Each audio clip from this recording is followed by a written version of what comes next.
Hey everybody, in today's video I'm going to be doing an unboxing video of The Legend of Zelda Skyward Sword HD for the Nintendo Switch.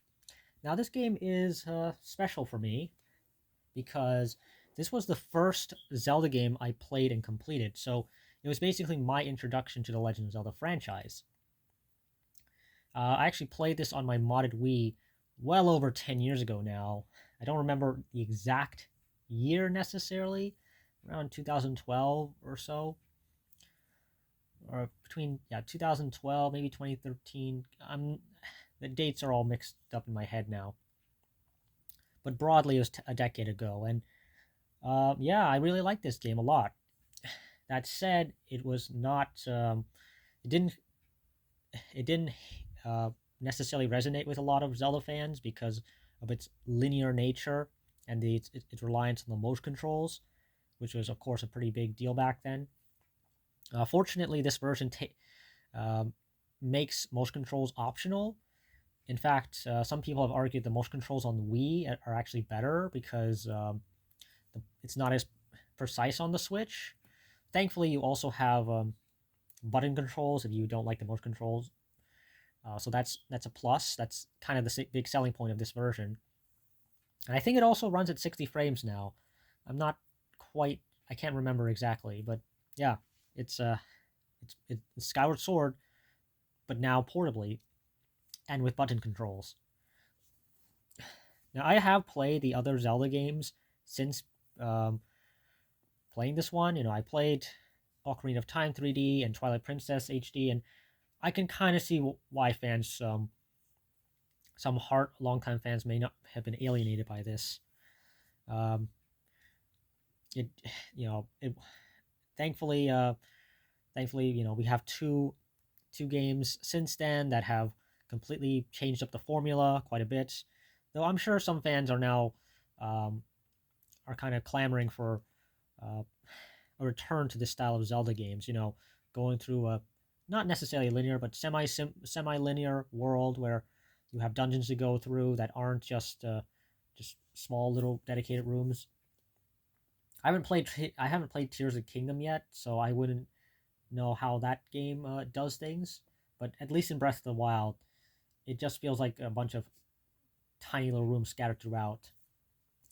But yeah, as you can see here, Rebirth of the Legend, Link's Sky Spanning Saga remastered for the Nintendo Switch system. So we can see right here, there's some screenshots. We got the motion controls, and also just button-only controls. It also has amiibo functionality. Um, some people were not happy with the amiibo functionality because um, in order to in order to save anywhere you want, actually no, I believe if you want to switch between land and Skyloft, you have to have the amiibo. You cannot do it in game. So basically, you have a feature that's locked behind an amiibo, and some people were not happy about that. Um, I I'm fairly certain the Ganondorf amiibo increases difficulty, like it did in Twilight Princess HD, but I don't know that for sure.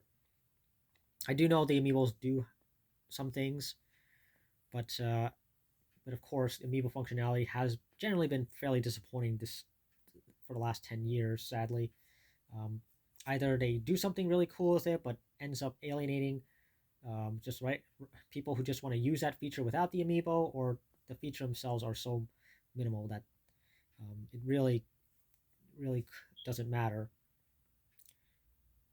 Let's see here. Okay, so of course it's a single player game that you can play on TV, tabletop mode, and in handheld mode. It is compatible with the Switch Pro controller. Of course, amiibo compatible.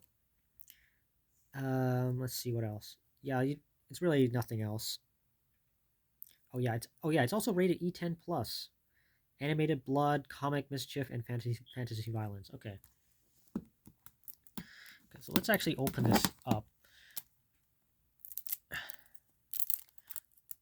Now, one thing I appreciate about this, as opposed to say, the Just Dance games is that the wrapping is not like actually stuck on the side, because if you couldn't tell, but if you've actually watched my Just Dance 2017 video, you'll see that or if you actually go out and see a used copy of Just Dance on literally any system, you'll see that the wrapping is actually stuck on the side, and it ends up getting stuck when you try to pull it off when opening a sealed game. It just doesn't look good on your shelf, is all I'm saying. So you got the artwork on the left here, and you got the cartridge over here.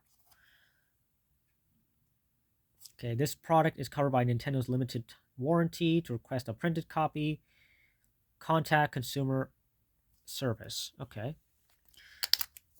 Now I actually did an unboxing video for an acrylic piece that I got for this game, the HD version, that is. Yeah, I got that. I got that acrylic piece, which you could get on my Nintendo by redeeming your platinum points before I actually got the game.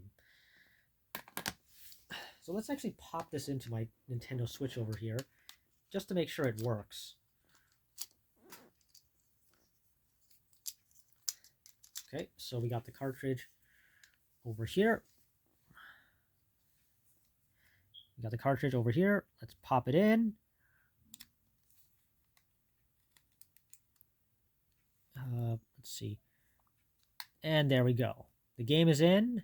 And let's see if it actually... let's see how big the update is. Okay, first let's...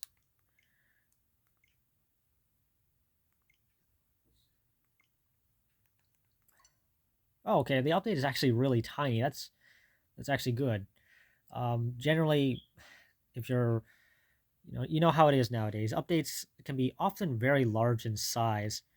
I'm fairly certain, given how big this update is, it's just some sort of bug fixing patch. Which actually reminds me, there was a very glaring issue with the original Wii version of the game.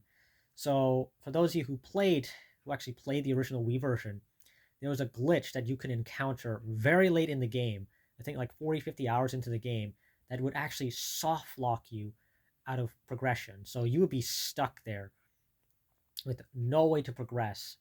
And of course, the Nintendo Wii was a much more limited system, so what they did was Nintendo actually released an application on the Wii Shop channel that actually addressed this bug. So I think it would take your save file and correct it or something like that.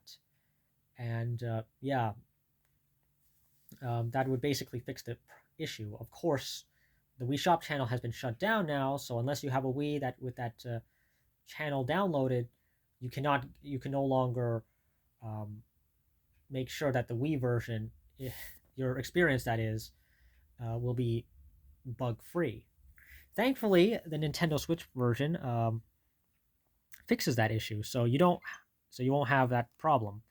So let's actually start up the game now, and let's see what happens when you actually start it up.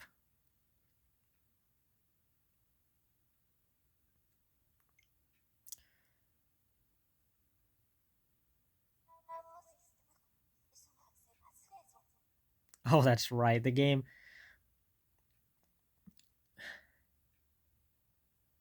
Okay. Yeah, so this game, this was of course before they actually had full voice acting in the games. So you would have just a bunch of the characters just speaking gibberish.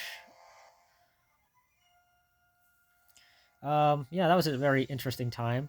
Nintendo was very adamant on not having their characters speak. So either, which annoyed some people, of course, because they just, they don't want to read text. And so they finally relented with Breath of the Wild, and I guess some of the more other recent games. I can't remember, but I do know for a fact that when some of their attempts at voice acting have been have had very mixed reception.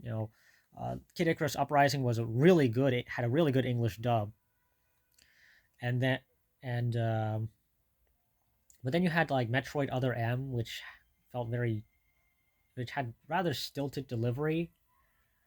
I actually started up Metroid Other M recently, and yeah, it does. Samus does has a very stilted way of talking. I'm okay. Hopefully that cutscene doesn't just play once, but yeah, here's the game. Here's the start menu.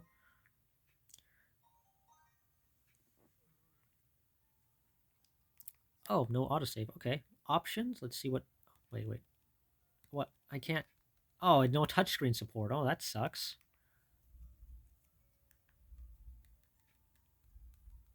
Well, that sucks. No touchscreen support. Amiibo. Toggles the use of a. Okay, I can't use amiibos yet.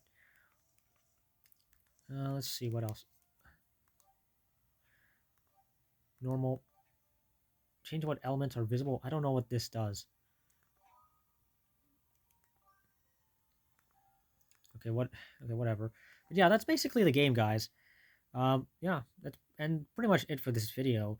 If you like what you saw and want to see more, as always, like, comment, and subscribe, and I will see you next time.